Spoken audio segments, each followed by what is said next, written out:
and welcome to Singing with Confidence. My name is Trish and I will be your singing teacher. Today we are discussing 15 tips for healthy vocal practice. So let's get right into it. Number 1, hydration. Stay hydrated. You need to stay hydrated. Your vocal folds need you to stay hydrated. So drink that water, drink some herbal tea, maybe stay away from too much coffee. I'm very guilty of that. But do stay hydrated. Whatever works for you, drink it. Tip number 2, warm up. It doesn't matter if you're doing exercises, a vocal lesson, or a performance, you need to warm up. You need to also warm up gently. Remember, these are muscles. You are working muscles when you sing. So they need to be gently warmed up. You can't just stretch them and hope they'll be fine. You need to warm up gently.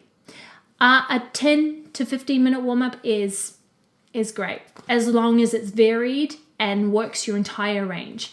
I have a warm up video on my channel, so if you're interested in a warm up, go check it out. Tip number 3, practice daily. I have been very guilty of this, of not practicing daily, and it really has shown. I have picked up bad habits and maybe digressed a bit, but I really do try and encourage myself and encourage my students to practice daily.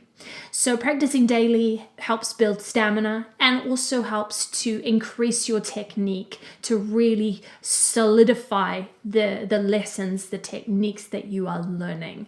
So I really encourage you to practice daily, but warm up first. Number 4, energy. Energy is so important.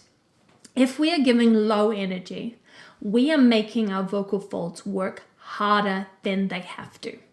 So the more energy we give, the more smarter we are working, the more of the rest of our body we can use to support us, not our throat. Giving energy moves support away from our throat and down into our lower body. So give energy. Number 5, silent practice. This is a technique that I only came across maybe a year or so ago, and I really like it, and I wish I had known it earlier. I wish I'd known it when I was doing all these auditions in really noisy waiting rooms. So silent practice is you are going through the motions of singing, you're doing everything but making sound. And it works really perfectly for when you're in a noisy room, say a noisy waiting room at an audition, or maybe you're in a situation where you can't make a lot of noise, but you do need to practice, so you use silent practice. Or the other reason would be maybe you're feeling tired or you're feeling a little ill, but you still do need to practice, silent practice. So again, it's going through the motions, you're supporting, you're breathing right, your alignment is good, you are opening up your resonating spaces, so your throat and your mouth, you're doing everything but making noise. It's so good. Silent practice. Number 6, avoid shouting or speaking over really loud rooms. This one can be really hard, especially if maybe you do work in a really noisy environment. So I do encourage you to try and find other ways to communicate rather than shouting or speaking over people. I know that for me, when I've taught group classes, especially children, I have been guilty of raising my voice to get attention. So I've had to think of different ways that I can get people's attention without having to shout over top of them. Because when we continuously shout over top of people and just shout in general, we are causing strain in our vocal folds, and continuous strain on our vocal folds can lead to damage, and that is the last thing we want as a singer. So I encourage you to find other ways, whether it's clapping, snapping your fingers, putting your hand in the air, maybe getting a little closer to someone, which is not advised at the moment. So maybe trying to find a different way of communicating with people rather than shouting. Number 7, Recognize when your voice needs rest. Our voices change from day to day, and the reasons are endless. It could be how much sleep you got. Have you drunk enough water? How hot is it outside? Are you feeling a little under the weather? Anything and everything could change how your voice is feeling. So then you need to change how you sing for that particular day. Maybe you were all geared up to do a really intense session on a song, but your voice is not feeling up to it. So then you look at what you can control. Well, you can't control what's going to come out of your mouth, but maybe you can control your breathing. So you do a session on breathing, or you do a session on focused on just alignment, or silent practice. You have to be ready to tailor your lessons, your practices, your performances even to how your voice is responding that day. I know of people who are professional singers in the theatre who have maybe one or two different versions of songs. Maybe they've taken the key down, or they have an alternate ending to, or they take a particular section down or sing it a slightly different way, because one day they might be able to sing that perfectly as written, the next day not so much. So you need to be flexible with your voice and listen to it when it says, I cannot sing. Listen to your voice. Be kind to your voice and adjust to the changes. Number 8, try and maintain a healthy lifestyle. So all this means is trying to eat a balanced diet, maybe limit the amount of certain foods that you have. For instance, a lot of singers struggle with dairy, so they don't eat a lot or any dairy. I am okay with a small amount of dairy. I can't have citrus like oranges, lemons, limes, and all those kind of things. I can't do that before I sing, or regularly, because that just leaves me feeling very phlegmy and horrible. So I don't go anywhere near those. Other things would be not smoking, which I think is a given, or not regularly being in smoky environments. Again, we rely on our respiratory system as singers, so anything that's going to compromise that is a no-go. And I think most singers will recognize that is a no-go. Maintaining a fitness regime of some description. You don't have to run miles and miles or do hit after hit after hit, or spend 2 hours in the gym. Just making sure that you are keeping your stamina up. And the last thing would be to limit your alcohol intake.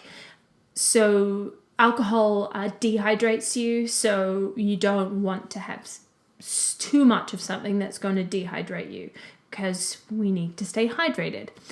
I'm not saying don't drink alcohol. I mean, if you don't want to drink alcohol, that's up to you. But what I would suggest is to limit the amount of alcohol that you drink if you're serious about singing.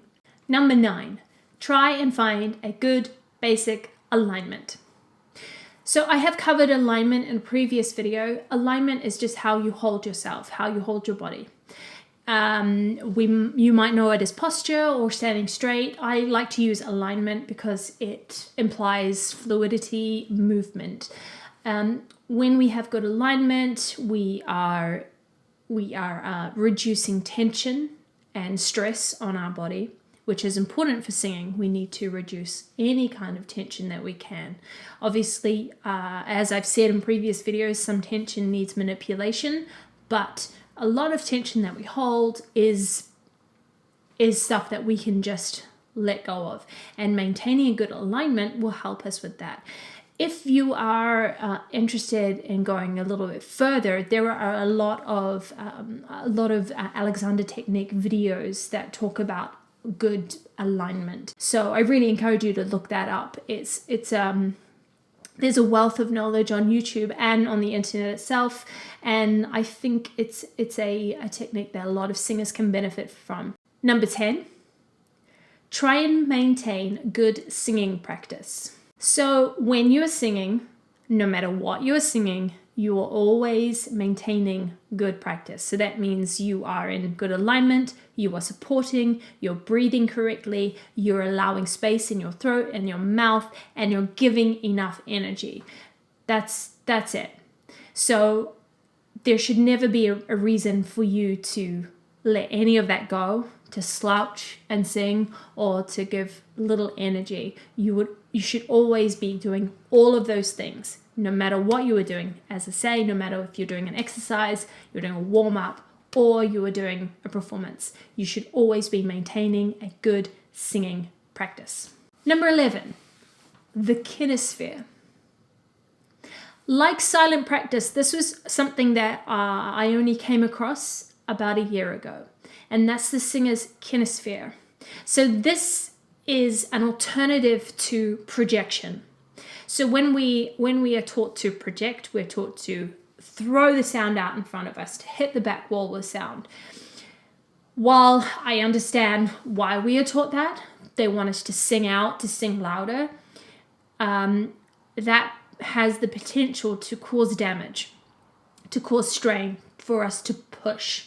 So instead, I encourage you to explore your kinesphere. This is the space in which you occupy. So tip to tip, fingertip to fingertip, side, front, up and down.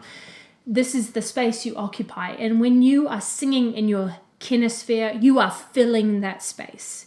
And then you are letting that space resonate out. So it's singing in the 360.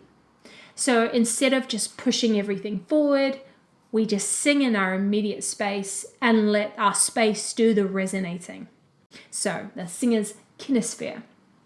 Number 12, use a microphone. It doesn't matter if you are doing a performance or you're in a lesson.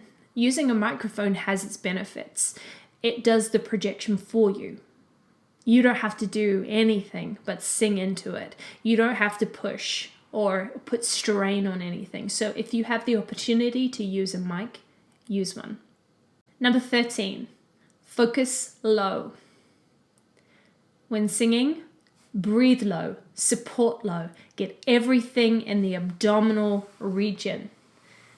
Use those knees, ground yourself.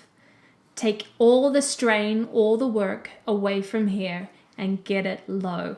Number 14, when singing feels uncomfortable or hurts, stop immediately. Please seek advice if you do feel any pain or discomfort.